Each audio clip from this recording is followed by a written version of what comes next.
So in the last video, we ended up getting the new M52 inside of the compact, and since then, I've gotten the front end all back together. And over the last few days, I've been driving this thing around just to make sure there's not any obvious issues that are going on with the engine itself. And I've got to say, this engine feels a million times healthier than the last engine ever did. I haven't really been able to drive the car super hard because there's one piece left to the puzzle that I've yet to put in there. And that's an expansion tank for the cooling system. Before, I was just running some universal off-the-shelf plastic overflow tank from one of the local auto parts stores, and it just was not worth it. It was an utter piece of crap, and overall was just causing me too many problems. So I was looking around at some of the different options, and before I ever even got the chance to be able to pick up another reservoir, Max Speeding Rods hit me up, and they asked me if I was wanting to get any more parts from them. And sure enough, they were kind enough to send me one out. Now, this is just another one of the universal expansion tanks, but it is a lot nicer than the one that I was using before. This one's actually made out of aluminum. It's also got this little tube on the side, so you can accurately tell how much coolant is sitting inside the reservoir. And along with that, it also has some nice brackets for mounting. We are going to have to make some minor modifications to this. I'm not going to have to fab anything up. Everything that's on here is going to be usable. But what I actually need to do, since neither of these ports on top have a line that goes down to the bottom of the tank, I'm actually going to take one of these off, put it in this bottom port, and then just go ahead and plug up the old hole that was up top. And just like that, she's all ready to go. Now we have an inlet port, and we also have a vent port on top.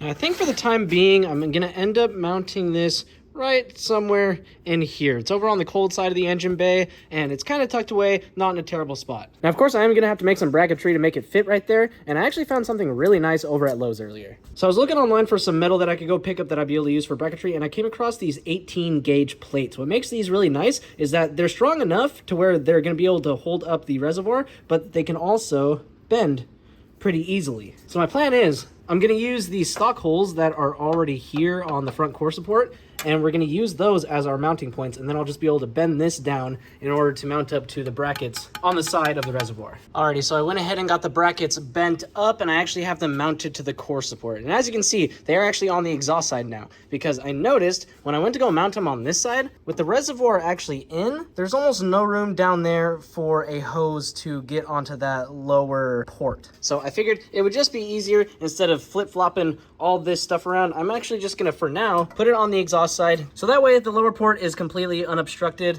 and it's overall just going to make my life a lot easier for the time being. Alrighty, so I got the brackets all mounted up to the overflow tank, and just like that, we got the overflow tank mounted. At first, I was kind of worried about the overflow tank being so close to the exhaust on this side, but honestly, I feel like there's enough airflow through here and enough of a gap between the actual exhaust that it's probably not going to cause too many issues. Now, all I need to do is plumb a line from the actual filler neck over to the inlet port on the bottom over there. I'm just going to be using some of this 3/8 inch fuel hose that I have lying around. I'm really hoping that it's actually going to reach all the way, because this, like I said, this is just stuff that I had lying around. So unfortunately, that first piece of fuel hose that I found was not long enough to reach, but I was able to find another one, and I got everything all routed up down to the bottom port. Now, unfortunately, I couldn't find any hose clamps lying around, so I just had to safety wire this for now. Those are definitely gonna get switched out at some point for some actual hose clamps, but for now, this should work just fine. And then I also went ahead and I hooked up a breather hose that just drops right down below the car. That way, I don't have a bunch of excess coolant potentially blowing around the engine bay. But that's literally all it took to install this overflow tank. It's honestly super easy. I don't think I really made any measurements. Even when it came to making the brackets, I kind of just eyeballed everything for the most part. And surprisingly,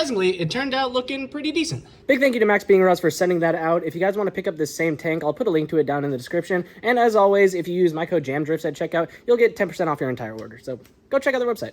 Now, just a couple more things before we go and finish off this video. Now, initially, when we got the M52 running, I did notice a lot of smoke coming out of the exhaust. And initially, I started to get really worried that it could potentially either have a cracked head already or have a blown head gasket. But after driving the car for the last few days, I can pretty confidently say that neither of those are the case. For one, on startups, I'm not getting any smoke out the back like I was with the last engine, and I'm also not noticing any excess pressure building up in the cooling system itself. And there's also just not been a noticeable drop in the coolant level whatsoever. I do think I have an idea of what might be causing the smoke. I still need to do a little bit of testing, but regardless, I can be sure that it is not a blown head gasket or a cracked head, which I am very happy about. And then the last thing I wanted to talk about, as many of you have already seen, I imagine, we lost a legend within the car scene recently. I don't think I'm alone when I say that Chem Block was a huge inspiration for me growing up. And if I'm being honest, I might not be here today doing stuff with cars, having a passion for cars, if it wasn't for that man. I send my condolences to Chem Block's family as they traverse this incredibly hard time,